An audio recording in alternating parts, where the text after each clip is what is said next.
வணக்கம். உங்கள் டிஎன்ஏ கர்மா ஆராய்ச்சியாளர் நல்ல வேலாய்.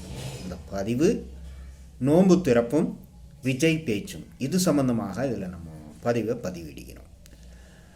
அவர் கிட்டத்தட்ட ஒரு 6/26 நோன்பு முடிஞ்சு அவர் பேசுகிறார். யாரு கூடவும் கூட்டணி இல்லை, அவர் கூட கூட்டணி இவர் கூட கூட்டணிங்கிறது கிடையாது, தனியாக நின்று வெற்றி பெறுவோம் அப்படின்னு ஒரு கான்ஃபிடண்ட்டாக அவர் பேசுகிறார். அதெல்லாம் கரெக்டு.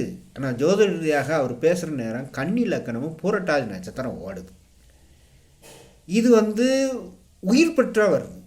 அப்போ அந்த உயிர் பெற்றா வரையில் இவர் பொருள் பெற்று மற்ற கட்சியோட பார்ட்னர்ஷிப்பில் சேர்ந்ததுன்னா வெற்றி வாய்ப்பு பிரகாசமாக இருக்கும். இது உயிர் பெற்றா வரையில் அவர் பேசுகிறதும் கரெக்டு தான்.